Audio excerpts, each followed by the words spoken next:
I'm Natalie Walton, and this is Imprint, a podcast about creating a home and life you love. Each week, I'm here to share with you some of the biggest lessons I've learned during my career and life. Some of them I wish I'd learned a lot sooner because they would have saved me a huge amount of time, stress, and even money. Many of these ideas could have accelerated my journey as a creative and business owner. I also feature interviews with inspiring creatives, entrepreneurs, and experts to help you focus on what's most important in your life. Today, I'm going to focus on one of the biggest lessons that I've learned. Before we start today's episode, I'm so excited to announce that I'm launching a new course focused on how to design and decorate your dream home. This interior design course will give you the confidence, guidance, and support you need to tackle any home renovation or remodel project. You don't want to waste time, money, or even worse, end up with a home that you don't really love. So by the end of this course, you will have a master plan for your project and all of the tips, tricks, tools, and strategies you need to get it right. I will be sharing all of the lessons I've learned from designing and decorating homes over the past 20 years. And right now, I have an early bird offer if you enroll before the 21st of December. For all details, go to nataliewalton.com/design and decorate. Okay, back to today's episode.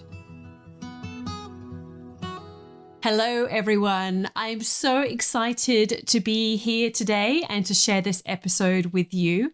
As I mentioned at the start, I've been busy creating a design and decoration masterclass, which I can't wait to share with you in the new year. To be really honest, I wanted to simplify the process of renovating and remodeling your home, as I get so many requests to do consultations. And yet, when I do them, I find that the same questions come up and the same problems too. Most of them relate to decision making, knowing how to distill all of the styles that you like into your home project, and then how to choose the right paint colors, the right white paint. I get asked that all of the time. The right tile, how to maximize your space, and choose pieces that are timeless and will save you money in the long run. Many people also say that they really want to create a home that is timeless and healthy and embrace more sustainable principles too. And this has been a big part of my journey as well. So if you want to create your forever home or a place that you'll love for many years to come, this masterclass will help you create a place that meets your biggest needs and greatest desires. And in many ways, this masterclass will be like having a virtual consultation with me, focusing on your specific project, but within the framework of a course. Now, before we get started on this particular episode, because I know I will get asked, what is the difference between this course and the styling masterclass? The Design and Decoration Masterclass will be project focused and is really about making physical changes to your home. You will learn what you need to know about floor plans, all of the design decisions that relate to floors and walls and fixtures and fittings too, plus the furniture and decorative elements to buy and suppliers and where you can find them. Basically, you will be creating a master plan for your renovation or remodel project. In comparison, the Styling Masterclass is about working with what you've already got and learning how to style spaces using the principles of composition, plus how to share your work on social media and create visual stories that connect and create impact. So it's really that end point of the journey. So in today's episode, I want to share what you really need to know about designing your dream home. And it doesn't matter the size of the project that you're working on because the same principles apply. So the first step, and the most important step in many ways, is to create a master plan. You want to have a clear vision of where you're going. Otherwise, you're just going to go around in circles, waste too much time on Pinterest and Instagram, and really get easily distracted by everyone else's homes, ideas, and style. And you can just really go around and around in circles and feel like you're not getting anywhere and start to feel overwhelmed by the whole process. So when you create a master plan, it is a way that you can create focus on what's most important to you specifically and your family needs and how you live, as well as how you connect emotionally to your spaces and also tap into your own story, the journey that you've taken to get where you are right now and where you want to go. Now, I'm a big believer in creating boundaries when you work on any project. I love to create a brief, and when you do that, it really helps give you clarity and confidence with whatever you're working on. Limitations are a good thing, whether that's the size of your block, the aspect of the home in terms of the light that you get, or your budget. All of these things have a huge influence on the project that you're working on. And it really helps you to get creative and very specific about the solutions that you can create. Now, the second step that you really need to do is you need to make sure that the space is going to be functional. This is where you get down into the nitty-gritty. So the first step when you're creating a master plan, this is really about getting the vision board and getting ideas about what you want it to look like, the overall look and feel of the project. And to do that, you need to tap into your story. You need to be really conscious of your location. And as I said, those limitations. This second step about making it functional is really getting very specific on the design details that you need within your space. Now, during this process, you and your tape measure are going to become best friends. You're really going to be stepping it out and working out how the space will function for your specific needs. Because of course, it's one thing to see an idea on Pinterest or Instagram, but you really need to convert it to your own floor plan. Or if you want to change that, how is that going to work for your family needs? If you've got children, however many people you have in your home. And again, really capturing the best light within your spaces too. There are, of course, many ways that you can do this. I always believe it's good to just start sketching out with a pencil and a pen, or a pencil or a pen and a notepad, and just sketch out those ideas. Don't worry about getting too technical at first, but just think about how you function within the space. And then, of course, you can do this yourself. You can use, there are so many different software programs out there that you can use, such as AutoCAD or SketchUp, and there are some others that I will go to in this course. Now, I don't want you to get too caught up on this particular part. It's more about really working out how you use the space in a day-to-day basis and stepping through that process. And this is something that I do all the time when I'm designing a particular area. I literally kind of envisage myself opening the door. What happens when I open that door? What is the first thing that I see? How do I move through the space? And see, pay attention to how your body moves. What height do things need to be at? Now, of course, there are industry standards with certain things, but sometimes you have to adapt them. One example in my most recent project is that there is an industry standard generally for like a vanity height or a kitchen benchtop. But sometimes you might need to adjust these, or you might want to bring a vintage piece in. And so you just need to be aware of, okay, well, what should I be aiming for? And then if I go for something that is not standard or it's custom, then what are the considerations then? And how do I need to adjust it? So be really aware of those existing standards and then adjusting it accordingly within your own project.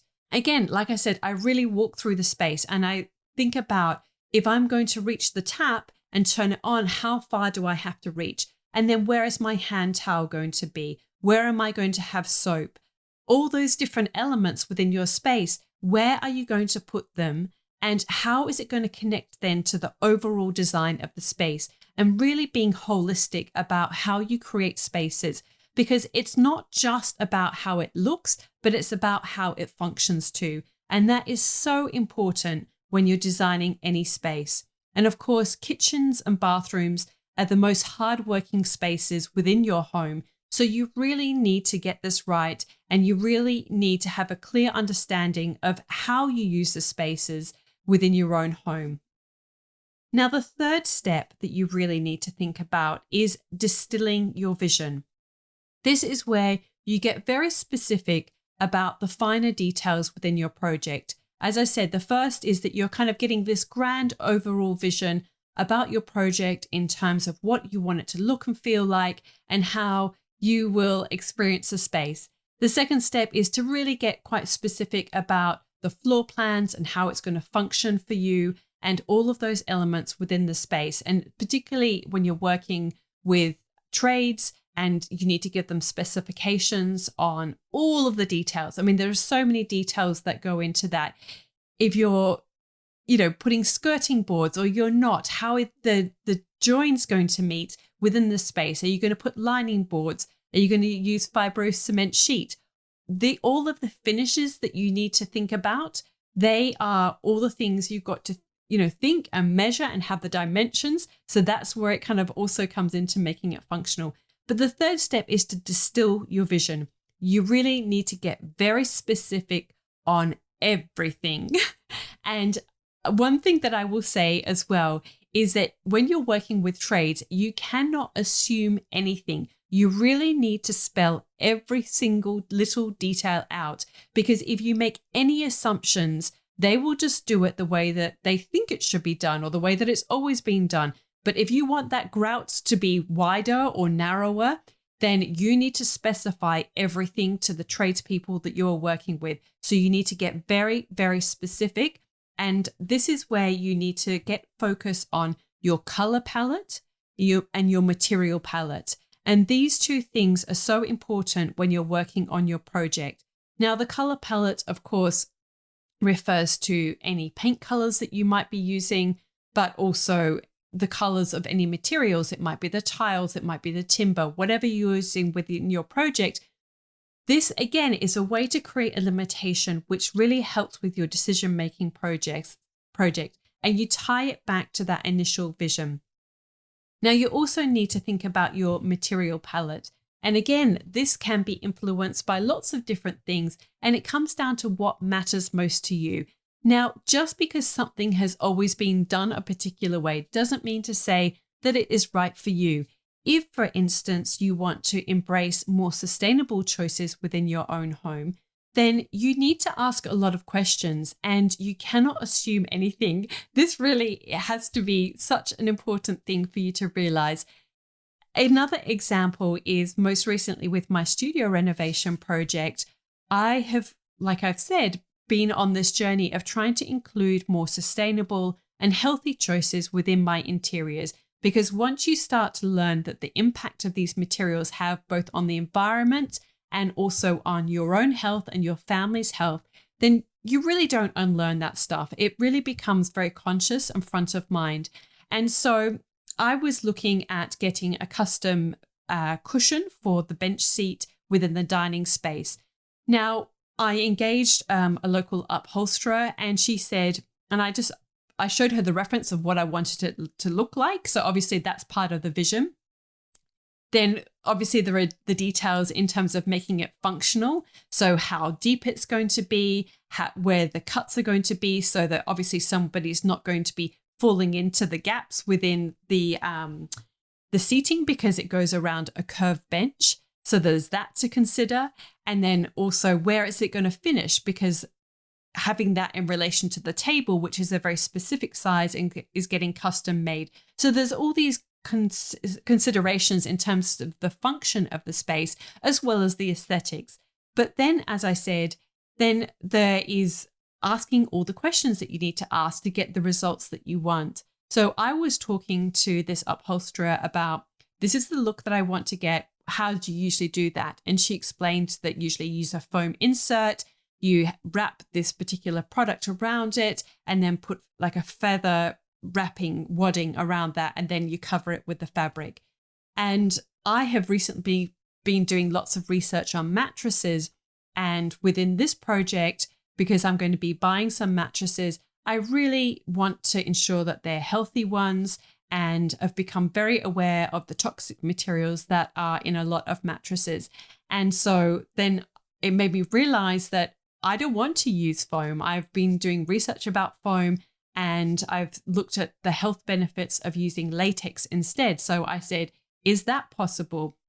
And she said, well, she had done that for one other client. And so it is, obviously there is a cost involved, but for me, that is something that I want to prioritize within my project. And so this is one of these things that you've got to work through these questions and these ideas about what is most important to you. And this all comes back to your overall project and what your values are and how you want to see it come to life and how you want to see it for the long term as well. Because sometimes those things that are cheaper now, they can deteriorate more over time, or there can be other ramifications of them too. So you really need to think about the replacement cost of things as well. And I'm really interested in the idea as well about the circular economy and how things can live on versus other objects that just end up in landfill. So we had this conversation and I really had to ask the questions, because if you just go along with what's always been done, then you don't necessarily get the results that you want. So it is this element of really defining and distilling your vision, both in terms of the materials that you work with, both what you will see, but also what is underneath as well, and the invisible materials that you deal with. And this does come down to as well, like what's available in your budget. So you might need to make concessions in some places, or maybe certain compromises. And you might decide, well, actually, that's really important to me, that I have natural materials that are non-toxic within my home. But because of that, then maybe you have to go for a particular choice in another area where you're creating a saving. And so this is the dance that we have to do within our budget to make it all come in under budget. And so you're not sort of blowing out and spending more than what you expect or hope to do. But like I said, when you work within these 3 clear areas, then you start to create an overall master plan that really becomes a guide for you, and it gives you focus, it gives you clarity, and it gives you confidence with your project. And then you also know then how to talk to trades and the questions that you need to ask and how to keep moving it forward to get the result that you want. So I hope that you have found this outline helpful about what you really need to know about designing your dream home or any project, an interior project that you're working on. So as I said, you really need to have a clear idea of your overall vision. You need to make it functional, and you then need to distill your vision in terms of the finer details within your project. I hope this episode helps you, and if you'd like to know more about how you can create your own master plan, then come visit nataliewalton.com/design and decorate and take advantage of the early bird discount that I have for my upcoming design and decoration masterclass. Also, before you go, if you haven't done it already, can you please take a minute to subscribe, rate, and review this podcast? It really does help get the word out to other people who also might find it helpful. You'll find show notes for this episode at nataliewalton.com/podcast/34, because this is episode 34. Thank you to Jaeger Media for producing this podcast and the people of the Bundjalung Nation where it was recorded. I look forward to connecting again soon. I'm Natalie Walton, and you've been listening to Imprint.